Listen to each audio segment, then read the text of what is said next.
School readiness कार्यक्रम से संबंधित वर्ष 2024-25 में कक्षा 1 के संचालन के लिए निर्देश प्राप्त हो चुके हैं।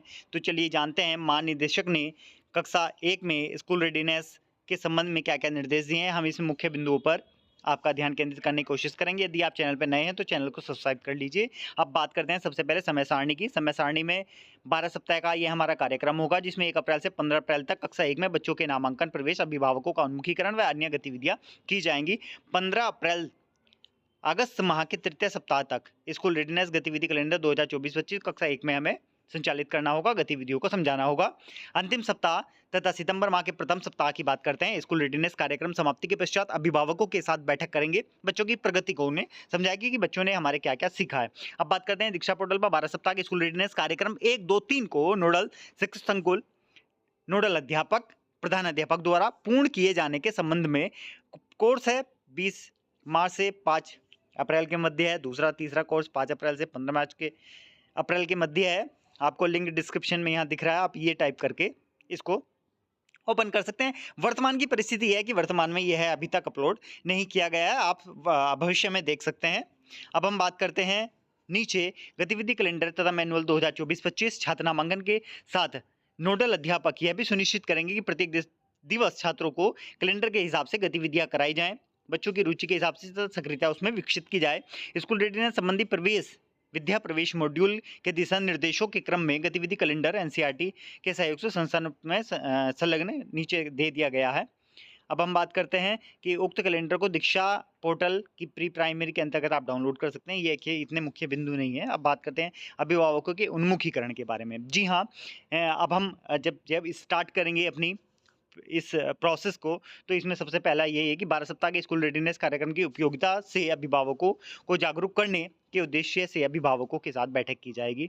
जी हाँ, स्कूल रेडीनेस में सबसे पहले अभिभावक हैं, इसके 3 ही बिंदु होते हैं।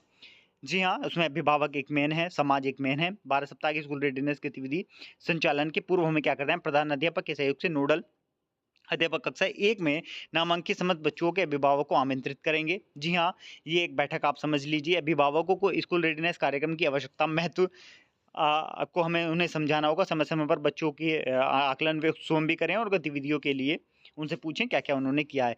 कार्यक्रम में कक्षा 1 के अभिभावक के साथ-साथ ग्राम स्तर पर प्रभावी जो व्यक्ति हैं, सेवानिवृत्त जो व्यक्ति हैं, उन्हें हमें जोड़ना होगा तथा युवाओं को जोड़ते हुए शिशु मित्र के नाम से हम कोई भी एक बंदा सेलेक्ट कर सकते हैं। जी हाँ, इसमें अगर हम बात करें शिशु मित्र बनाने की एक प्रोसेस होगी। स्कूल रेडीनेस गतिविधि की समाप्ति पर हमें क्या करना होगा, स्कूल रेडीनेस 12 सप्ताह की गतिविधि कैलेंडर समापन होने के पश्चात अभिभावकों के साथ बैठक करनी होगी। जी हाँ, कक्षा 1 में नामांकित छात्र-छात्राओं के अभिभावकों को विद्यालय बुलाकर उनके बच्चों के पिछले 12 सप्ताह में उन्होंने क्या सीखा, उनके सामने प्रदर्शन करना होगा। जी हाँ, कला संबंधी गतिविधियों को उनके सामने दिखाना होगा। बच्चों द्वारा अपने अभिभावकों के सम्मुख कविता पाठन, कहानी सुनना, रोल प्ले आदि कौशलों का प्रदर्शन कराया जाए, जिससे उनमें अभिव्यक्ति की स्वतंत्रता, आत्मविश्वास विकसित हो सके। अब बात करते हैं 12 सप्ताह के स्कूल रेडीनेस कार्यक्रम के संचालन के पूर्व की तैयारी। दीक्षा पोर्टल पर अपलोड किए गए कोर्स 1 में उक्त का स्पष्ट विवरण दिया गया है। हम नीचे मुख्य पॉइंटों को देखते हैं। नवप्रवेशी कक्षा 1 के बच्चों के साथ नोडल अध्यापक कला क्राफ्ट संबंधी ये सभी गतिविधियां करेगा। शिक्षक एवं बच्चों के मध्य प्रभावशाली संवाद स्थापित करेगा। वैसे तो हम ये सभी चीज़ें करते हैं, लेकिन फिर भी इसमें दिया गया है शिक्षक बच्चों के साथ परिवेशीय खेल खेलेगा, बच्चों के कार्यों को उनके नाम से के साथ कक्षा में प्रदर्शित करेगा, बच्चों के साथ आउटडोर प्ले, ये सभी चीज़ें करेगा। वैसे भी हम ये चीज़ें लगातार करते ही हैं। आप इसे डिस्क्रिप्शन से डाउनलोड कर सकते हैं। जी हाँ, इस वीडियो को डिस्क्रिप्शन से आप डाउनलोड कर सकते हैं। बच्चों का सतत आकलन किस तरह करना है, ऑब्जर्वेशन हम पहली बात देखते हैं। 12 सप्ताह की गतिविधि आधारित विद्यालय तैयारी कार्यक्रम प्रारंभ करने के साथ ही नोडल शिक्षक द्वारा छात्रों के संज्ञानात्मक संबंधी बिंदुओं, भाषा एवं संख्या का उनमें आकलन करना है। अब हम बात करते हैं ऑब्जर्वेशन द्वारा संकलन संकेतों पर छात्र का आकलन 3 श्रेणी में किया जाएगा। आकलन करते समय ये विशेष ध्यान रखा जाए कि छात्र उत से संज्ञानित न हो पाए, सामान्य गतिविधियों में सम्मिलित हो। 12 सप्ताह की गतिविधि कैलेंडर समाप्ति के पश्चात पुनः छात्र की प्रगति आकलन पूर्व के समान दिए गए संकेतों पर किया जाएगा। द्वितीय आकलन के पश्चात छात्र की प्रगति तथा संभावित सुझावों का आकलन अध्यापक द्वारा A4 साइज के कागज पर संकेतात्मक के साथ किया जाएगा। अब हम बात करते हैं इसमें डाइट का क्या रोल है, वो इतना ज़रूरी नहीं है। अब हम बात करते हैं, आप इसे अपने से पढ़ सकते हैं। नोडल ARP खंड शिक्षा अधिकारी अब यहाँ खंड शिक्षा अधिकारी को थोड़ा सा जान लेते हैं। खंड स्तर पर 12 सप्ताह स्कूल नेतृत्व प्रदान करेगा, समय समय पर स्वयं सर्वेक्षण करेगा, विकास खंडों में विद्यालयवार संख्या के आधार पर रणनीति निर्धारित करेगा। अब विकास खंड में न्यूनतम 40% विद्यालयों को लैब एरिया के रूप में चिन्हित करेगा। विद्यालय के प्रधान अध्यापक के दायित्व, ये हम देख लेते हैं कि प्रधान अध्यापक के क्या क्या दायित्व हो गए। प्रधान अध्यापक द्वारा दीक्षा पोर्टल पर अपलोड किए गए मॉड्यूल रीडिंग सर्टिफिकेट 1, 2, 3 का निर्धारित समयावधि पूर्व करना होगा। विद्यालय परिसर में आंगनबाड़ी केंद्र अवस्थित होने की स्थिति में आंगनबाड़ी में 6 वर्ष आयु पूर्ण होने वाले बच्चों का नामांकन कक्षा 1 में कराए जाने और अभिभावकों को प्रेरित करेगा।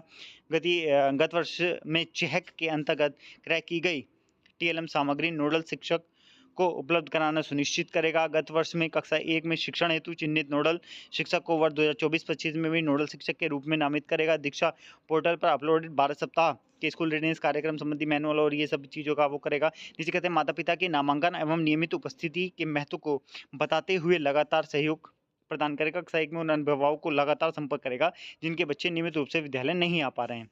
अब हम नीचे चलते हैं नोडल शिक्षक संकुल के कार्यों एवं दायित्वों के बारे में हम जान लेते हैं। सारे के सारे यही दायित्व हैं। हमें दीक्षा ऐप से पोर्टल जिससे जो सर्टिफिकेट और ये सब चीज़ें करनी होंगी। नोडल शिक्षक संघ द्वारा मासिक नियमित बैठक में स्कूल रेडीनेस की प्रगति पर चर्चा करनी होगी। प्रधान अध्यापक के माध्यम से कक्षा 1 में बच्चों की उपस्थिति नियमित सुनिश्चित करेगा। बात करते हैं समय समय आवश्यकता तो प्रधान अध्यापकों को उत्साहवर्धन करते हुए अच्छे कार्य वाले प्रधान अध्यापकों नोडल शिक्षक संकुलों को चिन्हित करेगा। अब बात करें नोडल शिक्षक संकुल के दायित्व, आप नीचे आरपी के दायित्व आंगनबाड़ी कार्यकर्ता का सहयोग हम देख लेते हैं। इसमें नोडल सहायक नोडल जो अध्यापक है के साथ समन्वय स्थापित करते हुए अभिभावक बैठक का आयोजन करेगी, जिसमें आंगनबाड़ी केंद्र के 5 से 6 वर्ष के बच्चों के अभिभावक सम्मिलित होंगे। संयुक्त गतिविधि संचालन में कक्षा 1 के शिक्षक को सहयोग प्रदान करेंगे। प्रधान अध्यापक व नोडल के साथ नियमित संपर्क में रहेंगी।